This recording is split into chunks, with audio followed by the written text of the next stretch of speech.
33, I guess. Let's see. I was born in 38. I started when I was 5, I guess. Six. That'd be about 44. Well, you knew everybody. Our family here, cousins.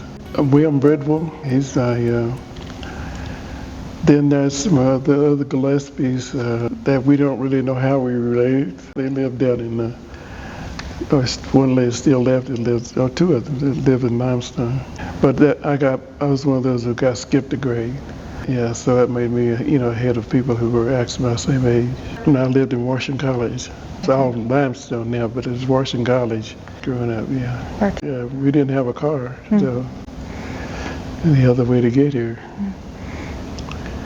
I got the bus at around 6 o'clock, I think, and got back home at about the same thing.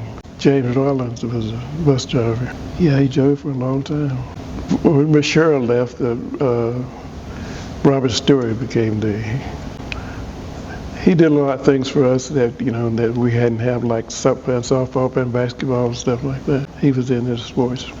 He actually played some of the white teams, which was really unusual at this particular time in history.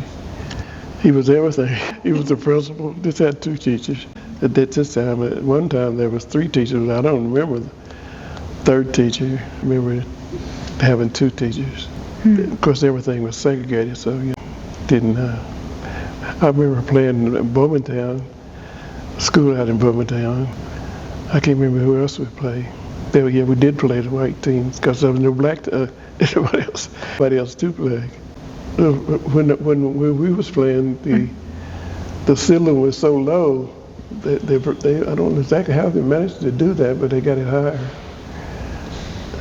Shoot the basketball almost hit the ceiling.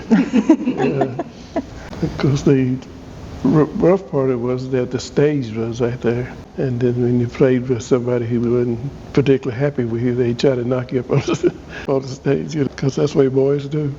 We actually started playing basketball. At this particular time, girls teams had 6 players. 3 on forward, like the halfway line, 3 played defense and 3 played offense. He couldn't go over. So that's actually what he taught us. That's the way we were taught. First learned how to play basketball. Well, every year he had a closing, had a program at the end of the year, which everybody participated in. Comic book play, then have little skits, and then have singing and some dancing, that type of thing. As a group, I never sang anything. I can't sing, so I didn't do much singing. But yeah, mostly for fighting, get a whipping. That was a pretty common thing. I was going to take the paddle in a minute. I don't remember what the reason was, but just like the other boys, I had my share of it. The classroom, there was three rooms up there. They pretty well about the same in the office in there. That's pretty well the same. But a lot of the stuff has been added, like this door here, the entrance out here. Oh, that's different. No, the bathroom was down the hill down here. And, well, in the middle room up there, I remember eating in there. As they talk to people, they talk about eating at the desk. I don't really remember eating at the desk. I'm sure I did, but I don't remember doing that. Yeah, I remember that. We had a lot of beans here and at home too. Well, they had a little kitchen in there for like going up that walk.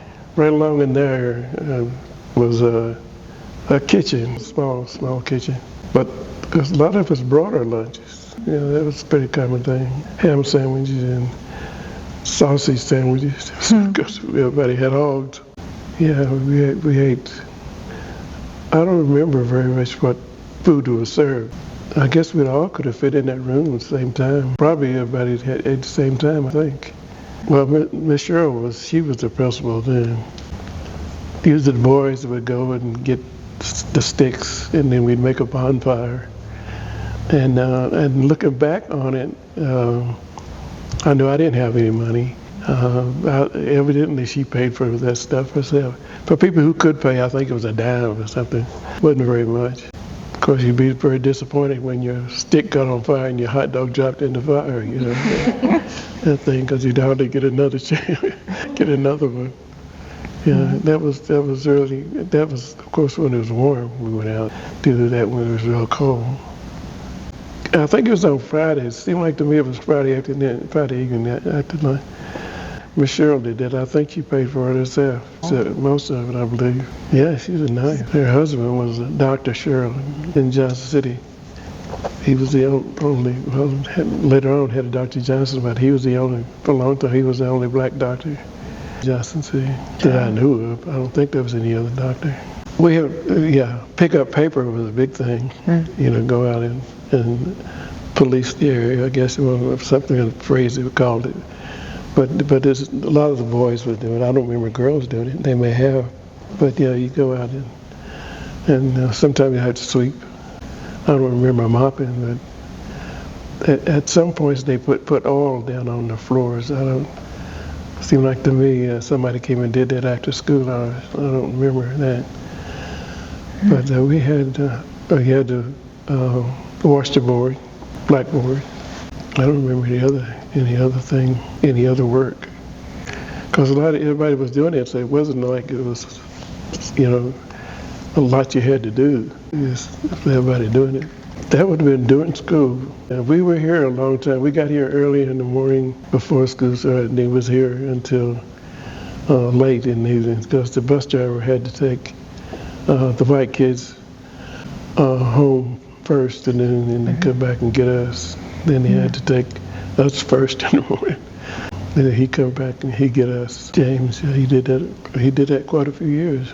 I was a senior in high school when we actually at Langston, when we actually had the bus waiting for us when we got out of school. That was different. He only had to do the one run. He started, because he lived in Limestone. He started down there and came this way. So we didn't have to do it so early based on home, but getting home so late. Well, I did that from the beginning of the school year, but then actually a little before Christmas, I stayed in John with Robert Stewart. If he was principal, I lived with him for I think through probably December to June. I went in the Navy when I graduated, and so that part of the year I actually lived in the projects in Johnson City. One of the things that kids going from here had problems with math and algebra, if I remember correctly, was the big difference.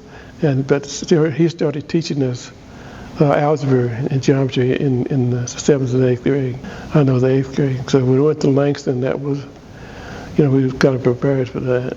It wasn't a whole lot of, other than that, it wasn't a whole lot of difference. We didn't have the Price family lived on down past where I lived in Limestone. They had, as far as a bigger farm that had crops, was for a black family.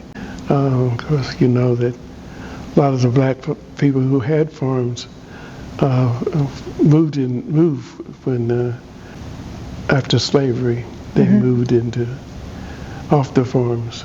Some people still kept their farms, but not many. We had a little farm, and it wasn't very much big farm. We had a little over an acre for where our house was, and lived there. Then over from that, there was 15 acres, and that was big. It wasn't big, obviously. So that's where I grew up, and then on the farm. We didn't actually farm it very much. My mother, I had a stepfather who unfortunately he was an alcoholic, so he didn't do very much farm. But my mother would have, it was a family farm, but so she would have lease the property. People would sharecropping is actually what it was.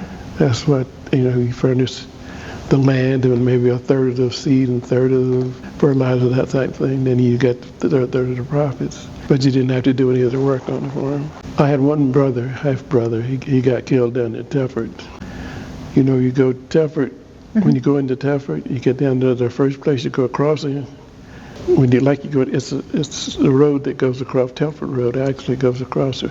But around Price Dead is a little bridge that goes across the creek. That's on 34. And he and 3 other guys coming from back, actually had been in a basketball game. It was on Valentine's. I was living in New York at the time, and the driver brought us, he hit the edge of that bridge and went over onto the railroad track. The train was coming. So my brother, everybody else got out except him. And so we don't know where he actually died from the car accident or from the train hitting it. So yeah, he was 17. That was 1970, Valentine's Day, 1970. And we moved down here from New York in January of 71. My father lived in New York, and stepmother, and my mother and stepfather lived down here. So when I got out of the Navy, I went up there, stayed there. I was there 12 years before we moved down here. 45 months. I was on what they call a Kiddie Cruise.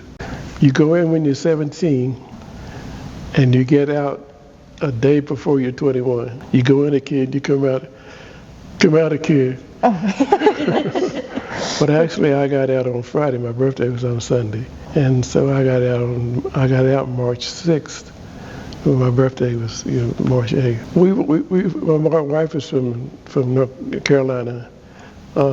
She was in the country when she first 7, 8 years old. But they moved into a little town, Williamston, and I don't know if you ever really if you're country and you like the country. It really, some people who could escape, I guess, what we do. That wasn't my case. I love the country, still do. And so I wanted to come back. And so we looked at her town, her hometown around there, and just couldn't find any employment. So I wasn't looking too hard because I wanted to come here. Yeah. So that's what we ended up doing. Our first job was at a nuclear plant down here, Telford. That's the first job I had. Come down here. Fuel, I think it's a different name now down in Telford, where they make ammunition for military. I can't think. And it was a disc thing, because I'm sure they expanded. They came from that nuclear over in Irvine, and these couple of guys, they went in business for themselves. But it's grown a lot. I think it's about 12 of us working there when they first started. No, you didn't. No, that nuclear stuff is dangerous, And but I wanted a job. I wanted to move back. And the fellow who interviewed me when I was down here, and I was looking around for a job, a place to go, to apply for a job. And it turned out he had pretty well done the same thing. He had ended up coming back to this area. He was actually from South Carolina, I think. And so he kind of knew what I was trying to do, and he really helped me a lot. They actually hired me before I actually moved from New York, moved down. So when I came down, I had a job. Yeah, and we had the house next door to us. We had bought a house. We had bought a house here, so we didn't have to. We had a place to live at home. It was a big change. Probably about 6-7 months, like that. I left there and went to McCory's. It used to be in the mall. Made another 10 cents more an hour or something. Then I went to the it used to be Johnson City Medical Center, Memorial Hospital. I worked in the lab there for a few more cents. Then TPI, which is TPI now, it used to be Northern, I can't remember exactly the name of it, but they were in the same place where TPI is now, Tennessee Plastic. I worked there, and I had applied at the Eastman, and so they started laying off. When I went over to interview they called me at the Eastman. I went over and interviewed. I said what I was doing. I was working evenings, and I was going to school in my GI Bill during the day, and I wanted to finish that. So the guy at the Eastman, his Gus Bridwell, he told me, he said, well, if you have any problems, Said, you give me a call. Well, I went to work one day at the North Electric. I went to work, and they was laying off everybody who had 90 days or less. I had 92 or 93, something like that. And so I called him up, and I told him, you said to call you if I got problems. I said, I got problems. Yeah. they laying people off. So long story short, I missed one day's work from there to the Eastman. And Wow. I took that off because one of my uncles died, and I went to his funeral in Knoxville. Yeah. Other than that, it worked out. God works things out in mysterious ways. So I worked there until I got at the post. I retired from the Postal Service. I was on the manager's training program when I was in New York, and I like retail. Retail is a challenge. You know, if you're in a position where you order whatever you're gonna sell, whatever, you know, try and promote it. And then I was working at Woolworth, and they didn't advertise like on TV and radio and all that stuff. Didn't even have a sale paper when I first went there. But you decorate the store about this size, the windows. You don't see much of that anymore. And you try to promote people walking in off the street. So that was a challenge. I like that. So I have 3 daughters, 2 granddaughters, 2 grandsons, 1 great-granddaughter, 1 great-grandson. One lives in Johnson City, and 1 lives in Nashville, and 1 lives in Maryland. Ron Kell, he lives with me. He's supposed to graduate in December. He's at ETSU. He's chemistry. This is the major. He changed back and forth, but he's back to chemistry. His dad's a chemist, and that's kind of one of the reasons. Yeah. He got the Rhodes Scholar, you know that. He was the first child from David Crockett to get it, and the second black person to get the Rhodes. So at the same time, he got his black girl from Dobbins Bennett, got it the same year. Wow. Yeah, that was quite a surprise. Yeah, we were married 53 years. She passed. Yeah, it was one of those things where she's from a family of longevity. Her mother was 90, 96. Her grandmother was 100. She actually did, because one time CBS did a thing on, what do you call it, centurions, whatever, it was 100.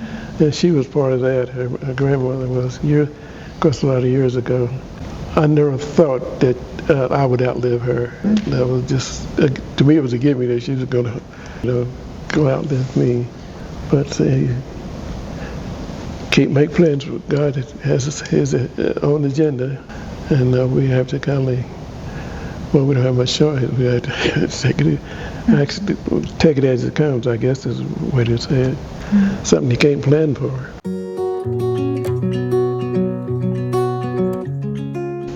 Yeah, she used to, Miss Sherrill, then Miss Stewart, they did, Robert, he did it too.